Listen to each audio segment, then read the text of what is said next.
At precisely 4:50 a.m. on a frost-covered morning that Moscow would prefer the world forget, the Kerch Bridge, Putin's $4 billion monument to Russian engineering superiority and geopolitical ambition, was burning again.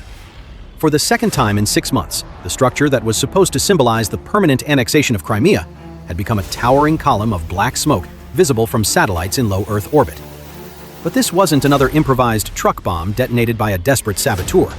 And it definitely wasn't one of those sneaky maritime drones that had become Ukraine's signature calling card in the Black Sea. The twisted steel girders and fractured concrete told a fundamentally different story, one that made Russian air defense commanders reach for the vodka before their morning coffee. The damage pattern was unmistakable to anyone with even basic knowledge of modern munitions. These weren't the jagged, irregular blast marks of explosives packed into a vehicle. These were precision penetration holes, the kind created by guided weapons traveling at terminal velocity, the distinctive signature of American-made GBU-39 small-diameter bombs, delivered from altitude with GPS-guided accuracy measured in single-digit meters. Ukraine hadn't just blown up the bridge again through some clever ground-based trickery. They had flown F-16 Fighting Falcons, American fourth-generation multi-role fighters that Moscow had spent months insisting would never make a difference in this conflict, directly through what was supposed to be an impenetrable layered air defense network, dropped their payload with surgical precision, and somehow managed to fly home in time for breakfast. The impossible had just transformed from theoretical concern into smoking, extremely expensive reality. And before the Kremlin could start the inevitable process of firing generals and rewriting after-action reports to make the failure seem less catastrophic, we need to understand the absolutely insane engineering puzzle that Ukrainian mission planners had to solve. This wasn't a lucky shot executed by pilots who happened to find a gap in the coverage. This wasn't crude saturation tactics overwhelming defenders through sheer numbers. This was Operation Blindfolded Bear, a name that would only make sense once you understood the execution. A meticulously choreographed plan that relied on a terrifyingly fragile combination of American precision hardware, garage-built decoys that cost less than a used Honda Civic, and timing so tight that a 5-second delay at any stage would have turned success into a pilot's funeral. Meet the main character of this theoretically impossible raid, the F-16 Block 50 Fighting Falcon. In the experienced hands of a United States Air Force pilot operating with the full support of AWACS command and control aircraft, satellite reconnaissance, electronic warfare support, and fighter escorts, this jet is an apex predator. A $60 million flying computer capable of dominating airspace through superior technology and tactical coordination. But here, flying alone through hostile airspace into the teeth of a defense network specifically designed to kill aircraft exactly like it, the F-16 wasn't a predator. It was prey, and extremely vulnerable prey at that. The aircraft was carrying 4 GBU-39 small-diameter bombs mounted on underwing hardpoints. These aren't massive bunker-busting weapons designed to crater hardened underground facilities. They're surgical instruments, each one a 285-pound precision glider equipped with a miniaturized inertial navigation system cross-referenced with GPS guidance, capable of hitting a target the size of a parking space from 46 miles away in optimal conditions. But today's mission parameters weren't asking these bombs to hit a parking space. They were being tasked with something far more complicated and infinitely more dangerous. The target wasn't just any section of the Kerch Bridge. Mission planners had identified a specific expansion joint on Bridge Support Pylon 145, a structural weak point that had been compromised during the previous attack 6 months earlier. Russian engineers had repaired the visible damage, welded new steel plates over the cracks, and declared the bridge operational. But metallurgical stress analysis from Ukrainian intelligence suggested the underlying structural integrity had been permanently degraded. That joint was now a fracture point waiting for the right application of force. More crucially, and this is where the mission shifted from difficult to borderline suicidal, the timing of the bomb impact had to coincide precisely with a Russian ammunition convoy crossing that exact section of bridge. Not just any convoy, but specifically a logistics column carrying 152mm artillery shells, each one packed with enough high explosive to make a very bad day significantly worse. The mission required hitting a moving target on a bridge 11 miles long, while that target happened to be positioned over a pre-weakened structural point. It was like trying to shoot a bullet out of the air with another bullet while wearing a blindfold and standing on a moving platform. And that brings us to the villain of this story, the system that should have made this entire operation a statistical impossibility. The S-400 Triumph air defense system, NATO reporting name SA-21 Growler, is on paper an absolute monster. Its 92 N6E Gravestone phased array fire control radar can simultaneously track 300 targets while engaging 36 of them, creating what Russian manufacturers proudly advertise as a 400-kilometer no-fly zone. The system's 48 N6 interceptor missiles are 4,000-pound telephone poles flying at Mach 6, equipped with proximity-fused fragmentation warheads specifically designed to shred aircraft at ranges where the pilot can't even see the launch platform. The engagement envelope is terrifying.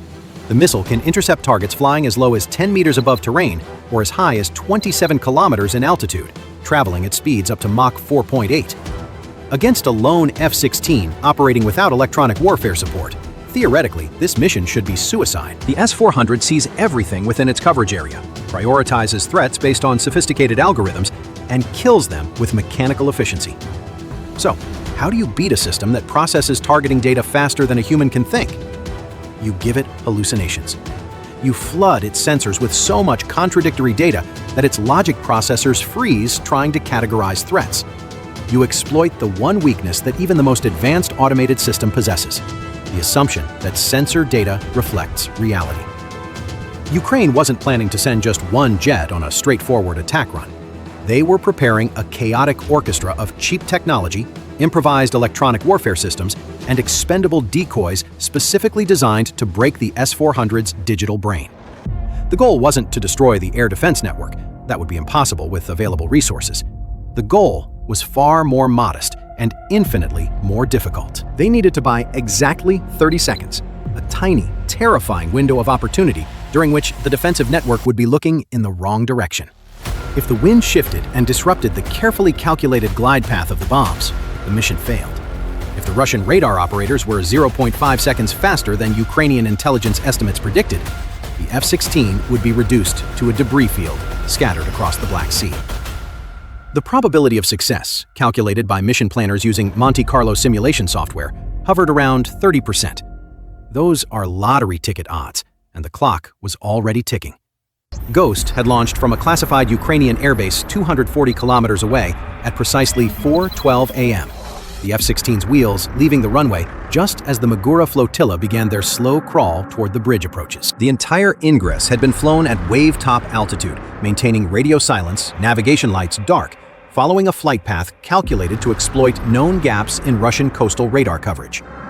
33 minutes of high-stress, low-altitude flying through hostile airspace with zero margin for error had brought him to exactly where mission planners needed him to be. At 4:45 a.m., the Black Sea was pitch black, the kind of darkness that makes horizon differentiation nearly impossible without instruments. Inside the cockpit of the lead F-16, callsign Ghost, the threat warning receiver was already glowing with lethal yellow bands of Russian search radars. Ghost was flying at 60 meters above the freezing wave tops, maintaining 550 knots. At this altitude and speed, he was essentially flying a $60 million computer into what fighter pilots call the microwave oven, an environment so saturated with hostile radar energy that every system was screaming warnings about imminent death. Ahead, the S-400 Triumph battery at Kerch was sweeping the horizon with its 92 N6E Gravestone radar, capable of detecting fighter-sized targets at 250 kilometers. If Ghost popped up above the radar horizon now, he would be dead in approximately 12 seconds. 6 seconds for tracking lock, 3 seconds for missile launch authorization, and 3 seconds of flight time before a 48 N6 interceptor turned his aircraft into aluminum confetti. He needed a distraction, something loud and obvious that would force the Russian air defense network to commit its attention to the wrong threat. Right on schedule, the ocean woke up. 3 miles ahead, 10 Magura V-5C drones did something unprecedented. They stopped. The top hatches slid open. From the decks of this robotic flotilla, a swarm of 40 modified FPV quadcopter drones screamed into the sky, their brushless motors whining to maximum RPM within 2.8 seconds. This was simple mathematics meeting brilliant logistics. Each Magura carried 4 quadcopters and weatherproof launch tubes, solving the biggest limitation of FPV drones: their pathetically short range caused by small battery capacity. Standard FPV drones have an operational radius of maybe 15 kilometers. By using the Magura boats as mobile launch platforms, Ukraine had created an underwater taxi service delivering the drones to within striking distance and bypassing the battery problem entirely. As the swarm climbed toward 1,500 meters, the operation split.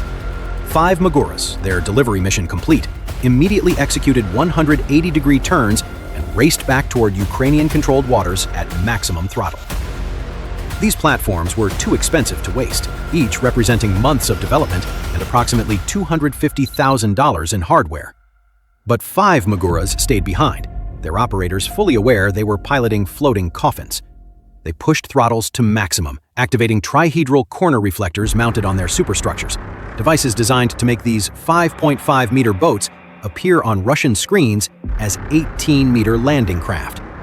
Above them, the 40 FPV drones weren't just buzzing random, they were executing a coordinated electronic warfare attack using custom-built spoofing pods, crude but effective devices cobbled together from commercial components. To the human eye, they looked like plastic toys with circuit boards duct-taped to their frames. To the Russian S-400 radar, they looked terrifyingly different. The spoofing pods emitted frequency-hopping signals crafted to mimic the radar cross-section and velocity profile of incoming cruise missiles. Suddenly, the Russian radar operator's screen at Kerch didn't display 40 small drones. It showed 40 low-flying cruise missiles inbound from multiple vectors, converging on the bridge in what appeared to be a massive saturation attack. It was a classic denial-of-service attack, but applied to physics instead of servers. The S-400's processor, designed to filter out birds and ocean clutter, was suddenly flooded with high-priority threats that matched every parameter of genuine cruise missile attack. The Russian air defense network's AI logic froze, desperately trying to classify the targets. Is it a storm shadow? Is it a decoy? The Pantsir S-1 crews were completely overwhelmed. Their radar screens had transformed into a blizzard of static and false contacts. Frustrated, they switched to manual optical tracking, squinting through thermal cameras in the pre-dawn darkness. The battery commander shouted the order. The first missile detonated near 3 drones. The fragmentation blast caught them perfectly. The Russian crews cheered, convinced they were winning. Or so they thought. While the sky lit up with millions in ordnance, something critical was happening that nobody noticed. 12 miles out, down in the radar shadow, Ghost was watching the fireworks through his helmet display. To him, those tracers weren't terrifying. They were a green light. Every turret pointed skyward was a turret not pointed at him. He checked his fuel, 1,200 pounds remaining. He checked his radar altimeter, 55 meters into a cloud of plastic and copper wire. But the swarm was too spread out. The autocannons had a maximum effective range of 4 kilometers. The FPV drones were hovering just at the edge, dipping in and out, taunting the gunners. Frustrated, the battery commander escalated. He authorized missile launches. 57 E-6 interceptors, each costing $75,000, streaked off their rails at Mach 4. These were kinetic kill vehicles designed for cruise missiles. Today, they were hunting $500 quadcopters that would seal his career. Free fire! Engage all contacts! The 2 Pantsir batteries unleashed hell. The 30mm autocannons roared to life, vomiting 5,000 rounds per minute into the sky. The twin barrels created continuous streams of tracers, tearing through darkness like angry neon whips. The lead FPV drone vaporized raw, cold thrust. He was closing distance at 1,020 kilometers per hour. Back at the bridge, the drone swarm was dying. 15 drones down, 20 drones down. The Pantsirs were reloading. The barrels glowed cherry red. The air was thick with smoke and cordite. The Russian operators were high-fiving, convinced they had successfully defended. The processors were choking on 40 cruise missiles, screaming on the scopes above. The Russian defense network had tunnel vision, focused entirely on the loud, bright swarm at 1,500 meters. They had forgotten to check the floor. Ghost pushed the throttle to military power. No afterburner, that would create a thermal plume satellites could see. He needed worse. He was flying so low that sea spray was hitting his sensors. Why was he safe? Simple geometry. The Earth is round. At 12 miles distance and 55 meters altitude, Ghost was physically hidden behind the planet's curvature relative to the Pantsir radars mounted at sea level. The S-400's main radar could theoretically see him if it looked down, but right now it's bridge. Their screens were clearing up. The false targets were vanishing. As the last FPV drone spiraled into the sea, the Russian operators took a breath. They thought the sky was clear.